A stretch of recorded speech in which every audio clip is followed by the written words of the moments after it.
Hi, I'm Rob, but you can't see me. For this segment, I'm going to be off camera, but I'm going to show you a digital mixer. So different than analog, this has a lot of bells and whistles. This is the Behringer X32. Okay, so I've focused in on some of these controls. Now I want to just point out this equalizer section. There are some knobs and some buttons. So the equalizer, you can turn it on or off like this, right? So here would be on, here would be off, and we did that sample. We did that sample earlier, so you can hear that it's on or off.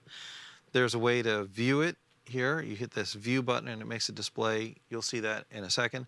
But then these three knobs are, this is called a parametric EQ because you can change the parameters. The gain, boost or cut, is here. The frequency is here that you're using. And then the Q, or the width of the signal, is right here. And then, of course, you have four channels. There's the low, low mid, and high.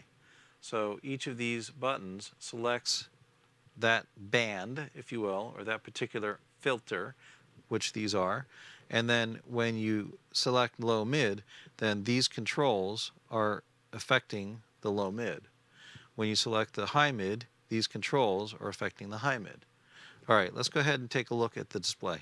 Okay, on the display. So I'm going to show you how this display is showing. The RTA, what that's showing you is where the voice energy is. Here again, I'm going to, if I turn this off and I turn off the low end, you'll notice that this went gray. That means it's not actually active. And then here you can see that I've turned it back on. If I adjust the low frequency roll off, you should see the graph changing. This has a little indicator here that shows you that it's the roll off, the low cut, high pass. And I could actually bring that up pretty far, but not all the way. All right, with a band, let's see if I can clarify this. I'm going to use a different microphone. I'm going to leave my microphone alone. I'm going to switch mics here. And I'm going to switch to the AKG, this is the SM48. Let me change my display to look at the gain. Here's the gain. Now, I just hit a button to select the gain. There's 52. I think 54 is what we liked earlier. And again, at the moment, I don't have, so I can hit the view button on each panel, and I can actually see here's the gate, here's the compressor, here's the equalizer, here's the routing section, and then here would be the assignment to the stereo bus. Very easy on a digital board. You think in layers. We showed the layers and the fader, and then you think of everything happening in the screen. So you basically hit the button that you need to see the segment that you're controlling. You have some rotary encoders here, but you also have, like I showed earlier, the rotary encoder knobs on the other section, on the control section. Okay, so what I really wanted to cover was I wanted to cover the EQ. Now, this EQ section is not engaged. I'm going to just turn it on. I don't know if you saw that little line turn on. Right now, I'm not boosting or cutting anything. Now, listen to what happens here. I'm going to increase the gain of this particular filter. Now, this is about a medium Q. It's displayed here. This is a Q of 2, quality of 2. And if I use the frequency, I can go down and I can accentuate some of the lower end with this EQ. I can isolate that particular frequency. I can accentuate there's some of the low mid range, and then this is coming up through the higher mid range. Sounds a little bit kind of brittle there. Kind of sounds like a little AM radio-ish kind of. Here's some other specifics about intelligibility, or a little bit of an S. If I get up here about 6K, that's where sibilance is. And then there's the high end. So I've boosted, and I wouldn't really boost a microphone, but what I would do is here, if I needed to find, for instance, this particular frequency, there I've found it, and now I can probably dip that frequency a little bit.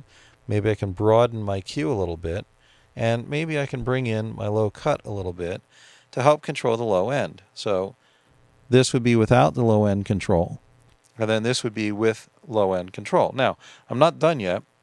I'm going to go to the high mid, and I'm going to boost again. There's the boost that I just did.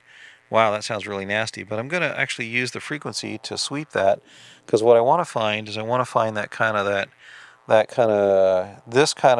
this sound right here, is what I want to find, and I want to dip that a little bit, and I want to just tighten the Q a little bit to make it a little bit sharper. I don't need a whole broad treatment here to the voice. Again, here you go. So I've got that on. I've got that on now, and now I've got it off. Very subtle, very, very subtle. I'm going to go to my low mid. Let's see, I should have probably done that on my low mid, but you know what? It doesn't really matter.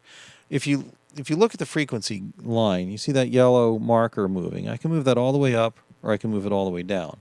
So so there, I'm going to leave the low mid there. I'm going to come to the high mid, and then I'm going to come to the high, and I'm going to bring the high frequency down a little bit because there was a, let's see, let's boost this a little bit. Whoa, let's change the curve of that so that it's a peaking. There's shelving. Oh, sorry, this is a sharp Q.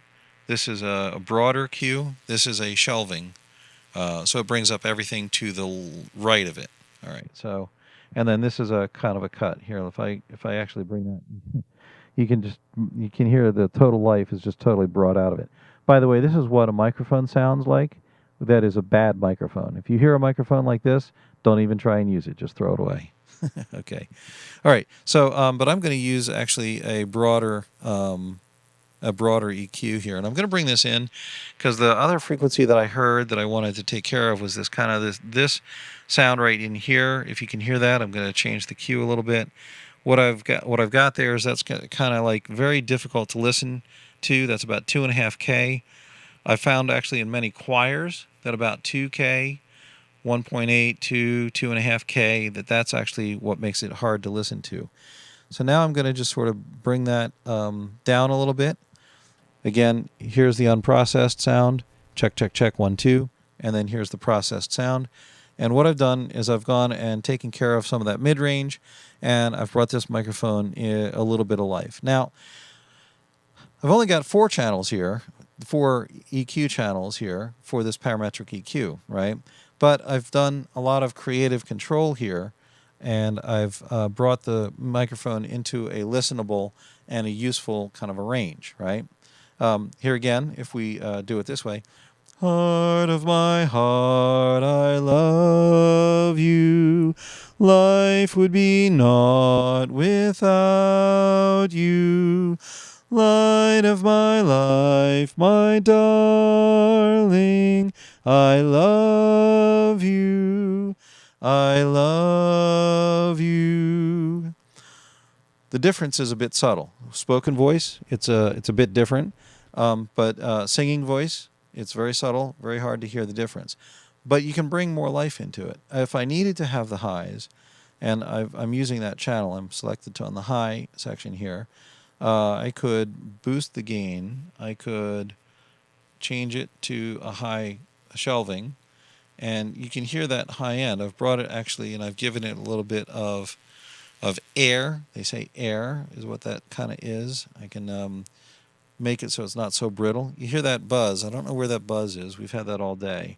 I should probably find that. But the point is that I can dramatically change how that works and what that microphone sounds like with this digital EQ. It's not as easy on an analog board. You cannot dial it in and select the frequency, and you cannot change the Q. The width is what makes it a parametric equalizer, being able to change the amount of frequencies that you can affect. All right, so that's the equalizer section and the compression section, and that's really what I wanted to cover in this segment. Don't forget to subscribe and click the bell so you get notified when there's new content.